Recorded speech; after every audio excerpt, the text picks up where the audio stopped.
Les chewing-gums évitent-ils la mauvaise haleine? En raison de leur teneur en zinc, xylitol et fluorure, les produits de CB12 Boost, chewing-gum et bain de bouche, sont recommandés pour combattre la mauvaise haleine sans négliger la santé buccale. Nous en parlons davantage dans cet article. La mauvaise haleine est un inconfort réel que nous avons tous déjà ressenti à un moment donné de notre vie. Le malaise qu'elle peut causer est tel que, pour la faire disparaître le plus rapidement possible, nous essayons diverses choses, y compris les chewing-gums. Un chewing-gum à la menthe est très facile à obtenir. Il suffit de le mettre à la bouche et de sentir sa saveur pour constater une amélioration de l'haleine. Mais est-ce que tous les chewing-gums sont valables? La marque importe-t-elle? Quel est le goût le plus recommandé? Les experts du Breath Institute affirment que le sucre présent dans les chewing-gums contribue à augmenter la salivation et la prolifération des bactéries. Par conséquent, au lieu d'éliminer la mauvaise haleine, les chewing-gums avec des sucres ajoutés ne font qu'aggraver la situation. Nous nous penchons donc aujourd'hui sur les chewing-gums sans sucre. Plus concrètement sur une marque spécifique. Chewing-gum et produits CB12 Boost. Au lieu de cacher la mauvaise haleine avec un chewing-gum à la menthe, à la cannelle ou aux herbes, il est préférable de choisir un chewing-gum aux formules scientifiquement prouvées. Les produits de CB12 Boost contiennent du zinc, un minéral connu pour son intervention dans la formation des enzymes impliquées dans des processus tels que le métabolisme des graisses, des protéines et des glucides, ainsi que pour capturer efficacement les mauvaises odeurs. Selon les experts de National Institute of Health, NIH, ce minéral aide le système immunitaire à combattre les agents pathogènes d'origine bactérienne et virale. Il contribue également de manière active au fonctionnement normal du sens du goût.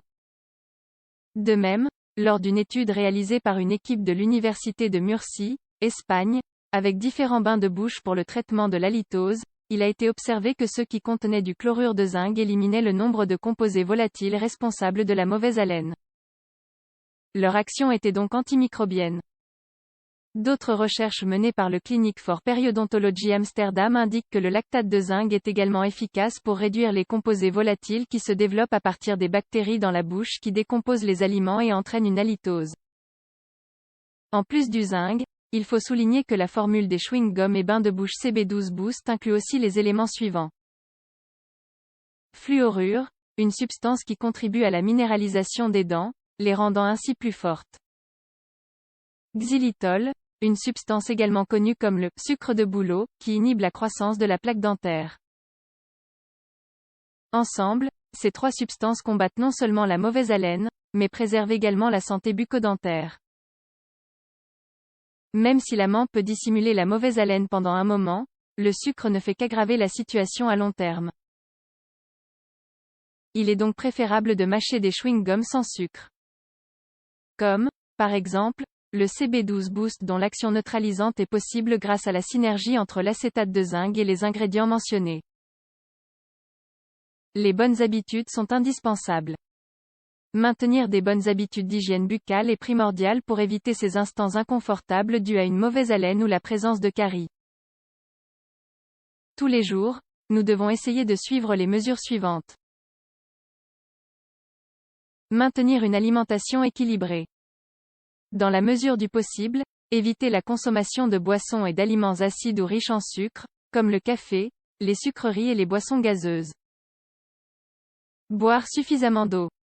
Éviter, ou éliminer, selon le cas, la consommation de tabac. Se brosser les dents après chaque repas. Utiliser régulièrement du fil dentaire, ainsi que des bains de bouche. Attendre environ 1 heure après le repas pour se brosser les dents. Surtout si nous avons mangé du sucre ou des aliments acides. Mâcher occasionnellement des chewing-gums. Et toujours de façon complémentaire, et non en substitut du brossage. Une visite chez le dentiste 2 fois par an. Par ailleurs, nous devons essayer de consulter le dentiste pour une révision et un nettoyage au moins 2 fois par an. La bouche est alors plus saine, ainsi que la laine. Enfin, il faut savoir que, même si les chewing-gums sans sucre peuvent être d'un secours infaillible à certains moments, nous ne devons pas uniquement compter sur eux pour maintenir notre hygiène buccale. Une bonne hygiène générale et l'abandon des habitudes nocives sont fondamentales pour avoir une bouche saine et une haleine agréable.